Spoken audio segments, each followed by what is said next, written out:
Thank you to Flo Lacey for becoming the latest member of the Kinetic Rugby League channel. If you'd like to become a member and support the work that I do, you can do for as little as £1 a month by clicking the join button below this video. But thanks for watching, let's get on with the video. So the worst NRL tipster on YouTube is back for another round of predictions, and to recap last week, I got 3 out of 8 with the wins and 1 out of 8 with the margins. How delightful is that? So going forwards, just listen to who I pick the opposite, and you'll have a positive week. Fantastic. But now that's out of the way, the worst NRL tipster is going to crack on with the first game of this week. Kicking things off, we have the Knights taking on the Eels. Now the Eels could and maybe should have beaten the Dolphins last week. Obviously, if they converted their chance at the end of the game, it would have been a different story. The Knights will be without Leo Thompson and Greg Marzhew this week, so carries through the middle and carries out the backfield could be less effective this week, and without the decent reliability of Marzhew from the defensive high ball, Fletcher Hunt could be under a lot of pressure this weekend. Now the Eels do have Zach Lomax coming back in the side. He will replace Simonson, who's out, so they'll be shifting things around in the back line only slightly. The Knights have won 1 game in 7, so the Eels are on better recent form. The Eels have won 7 of their past 8 games against the Knights. Finally, the Eels have been looking like a better side in recent weeks, and with major questions over the Knights' attack, things could and maybe should lean in favour of the Eels this time around. So I'm going to go with the Eels to win 1 to 12 points, and for a try scorer, I'm going to take Bradman Best. Next up, we have the Bulldogs taking on the Roosters. You'd imagine that the Bulldogs are very confident off the back of their comeback versus the Raiders, maybe feeling a little fortunate considering they were 20 points down to begin with. Now the Roosters are also on positive form, they've won 2 in a row as well. My biggest concern with them is inconsistency. I think they can play up to the big occasions, but maybe switch off on other occasions. I think the Roosters have the ability to test the Bulldogs defensively this week, especially with long-range efforts, and maybe add on a decent number of points. I do think even if that happens, the Bulldogs should be able to outscore them. Lindsay Collins does come back in for the Roosters, and I do think they can win the battle through the middle and really make it a close contest. But I think the overall defensive work from the Bulldogs, the overall creativity on both sides, on the left and on the right edge, and the punch through the middle, I think is strong enough to overcome what I think the Roosters could be able to do this week. So for a prediction, I'm going to go with the Bulldogs to win 1 to 12, and for a try scorer, I'm going to take Jacob Kiraz. Next up, we have the Dolphins taking on the Warriors. So the Warriors do have James Fisher-Harris coming back into the starting side, with Roger Tuivasa-Sheck also available as well. The Dolphins also have what appears to be their strongest team available, aside from no Jeremy Marshall-King. Unless I'm missing a few other important players in there, let me know as well. I think this could be a back and forth game, with the Dolphins making it a close contest and frustrating the Warriors, especially early on. But I think the kicking game, and especially the chase from the Warriors recently, has put teams under a lot of pressure, and I think their size through the middle might overpower the Dolphins significantly this week over the course of 80 minutes. Now the Dolphins do have favourable stats at Suncorp versus the Warriors, which I am keeping in mind for my prediction, but the Warriors have clearly been the better side this season. I think their attack is looking really good at the moment, so I'm going to go with the Warriors to win 1 to 12 points, and for try scorer, I'm going to take Dylan Watene-Zelezniak. Next up, we have the Cowboys versus the Seagulls. Now, Jake Clifford is listed in the reserves, with Jackson Purdue moved into 5/8. There's still time for this to change later in the week, but if the game goes ahead this way, the effectiveness of the Cowboys' kicking game and their attacking cohesion could be worse this week.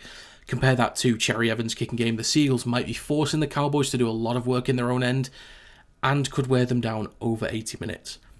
Manly have been on really poor form, which is unexpected given the strength of their squad on paper, compared to the Cowboys, who've won 3 in their last 5 games, including a draw and a loss, but they're both on the same number of wins for the whole season. The Cowboys have not defeated the Seagulls in Townsville since 2016, and the Seagulls have won 6 of their past 8 games against the Cowboys, and the Seagulls completely dominated the Cowboys in round 1. And of course, the Cowboys are a much stronger team now compared to what they were at the start of the season, but I do think it could play some kind of psychological role this week, maybe. It's just a factor, not the be-all end-all, just a tiny factor. So I'm going to go with the Seagulls to win 1 to 12 points, and for try scorer, I'm going to take Robert Darby. Next up, we have the Sharks taking on the Storm. Now, Melbourne's response after their loss versus the Raiders 2 weeks ago was certainly better than expected, with a 64-0 win over the Tigers. Then with the Sharks, they're a team on great form, and I think their forward pack could do a lot of damage this week, so we'll see how they get on. Another area that could be favourable for the Sharks, I think, is their left edge attack versus Storm's right edge defence. Storm have had to make a fair few changes to their backline this season, and with Anderson and Farlogo as the right-hand partnership, they could be under a bit of pressure. And that's up against an improved KL Aero, even from last year, and one of the sport's greatest aerial threats and speedsters in Ronaldo Mulitalo. You add Braden Trindle into the equation with his kicks into the corners. I think there's a lot of pressure that Storm could be under down that right edge defensively. Now, there's a lot to look at which goes in favour of the Sharks, but I just can't look past Melbourne's attack overall, with Hughes, with Munster, and especially with Pappenhausen backing up through the middle. While I do think the Sharks will make it a tough game, I trust the Storm more in most areas, especially their defence in the middle third, their ability to score long-range tries or work the ball out from their own end, and how well they suffocate teams into the corners, their overall discipline as well. So for a prediction, I'm going to go with the Storm to win 1 to 12 points, and for a try scorer, I'm going to take Ronaldo Mulitalo. Next up, we have the Broncos versus the Dragons. So I'm losing a lot of faith in the Broncos right now. It's so difficult to back them. One massive change this week is that Ben Hunt is out and Ezra Mam is in. So their run threat instantly improves down the left edge. And I'm sure Mam will want to get the Broncos fans fully on side with a big performance after everything that happened with him in the off-season. But with the Dragons, they're still putting their faith in King Tongia, which is great to see. And we've seen a good handful of exciting moments from him since he's come in. But I'm not sure he's capable, along with Flanagan, of controlling a game as effectively as they'll need to compared to Adam Reynolds. Now, the Dragons are also a side that can find resilience on their own goal line and keep teams out for long periods. And against the Broncos, who have looked a little stale in the red zone, the Dragons might be able to make this a fairly low-scoring game for Brisbane. The Dragons do have the ability to almost immediately punish teams that don't take their chances as well. But, for the love of God, this might be the last time in my entire life that I back the Broncos until they prove that they're a reliable team again in the future. But because they are a statistically better side, and with Mam coming back in to provide a potentially fresh dynamic for the Broncos, I'm going to go with the Broncos to win 1 to 12 points. And for a try scorer, I'm going to take Jesse Arthurs. Next up, we have the Raiders versus the Titans. Let's start with Ricky Stewart. He would have been absolutely furious with his side after messing up a 20-0 lead. I believe it was 20-0 against the Bulldogs at the weekend. So I'm expecting one hell of a response from the Raiders this week. The Titans will take some confidence into this game as well after picking up a win for the first time in God knows how many weeks. I also think the Titans have been finding ways to put up consistent points on a week-to-week basis. They'll find points in patches of the game, but I don't think they're a dangerous enough side to find enough points to outscore a side like the Raiders, who look like they can score tries whenever and wherever on the field that they want. Now, aside from the loss versus the Bulldogs, the Raiders still put up 20 points against a good defensive side and kept them scoreless for a huge portion of the game, which is still a major positive. There are a few changes to the lineups with Matty Nicholson out for the Raiders, so Zach Hosking fills that void. So I think their run threat and off-the-cuff threat could be a little weaker down the right edge, and Kieran Foran will start from the bench, but he could provide some much-needed stability for the Titans if they aren't controlling the game very well.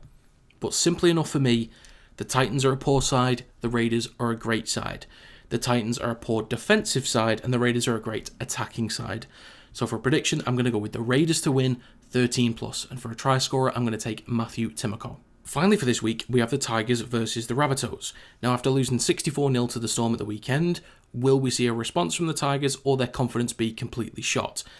I don't think it's going to swing too much in favour of one direction over the other. I think it's going to lean more towards response over lack of confidence, because the guys like Benji Marshall as the head coach, Jerome Luai, Sonia Taruva, they have expectations, and I think they will internally be expecting a response. I think some players' individual confidence could be shot a little bit, but I do expect at least a little bit of a response from the Tigers.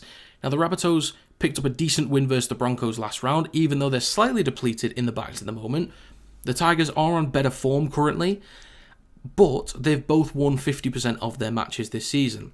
And I do have more trust in the Rabbitohs to win a game like this based on performances from this season. Now, repeating what I said for the Tigers last week, which I think is still a strong factor for them, they can punch holes through the middle and get offloads, especially Terrell May. And with those second phases, players like Jerome Luai could do a bit of damage to the Bunnies. Now, I do think the kicking game from Humphreys gives Sullivan a lot of relief, and Latrell Mitchell is looking like he's near enough his best form at the moment. And the Rabbitohs can still bring Jai Gray on if they want to move things around or add a spark later into the game. So for prediction, I'm going to go with the Rabbitohs to win 1 to 12 points. And for a try scorer, I'm going to take Sonia Taruva. So to recap my predictions for this round, I'm going to take the Eels, Bulldogs, Warriors, Seagulls, Storm and Broncos all to win 1 to 12, Raiders 13 plus, and the Rabbitohs 1 to 12. For win confidence, I'm at 75%. I think all the 1 to 12s could easily go the other way. And even with the Warriors game over the Dolphins, I've got a sneaky suspicion that the Dolphins can get that one done. But for margin confidence, I'm at 80%. I do recognise that I've picked a lot of 1 to 12s. It's likely going to have a few more 13 pluses in there, so the overall list I think could be shaken up for the margins. But looking at each game individually, a lot of those games feel to me to be close matchups. So yeah, that's my recap for round 11. But as always, if you guys have your own predictions, please do let me know in the comments section down below. Even let me know how you got on last week as well. But if you enjoyed this video, feel free to leave a like. It does help to get the video out there to more people. Subscribe to the channel to stay up to date with more Kinetic Rugby League content. Maybe check out the Kinetic Rugby League Discord in the description down below. And if you'd like to become a member and support the work that I do, you can do for as little as £1 a month by clicking the join button below this video. But that's going to be it. Thanks for watching, and I will see you next time.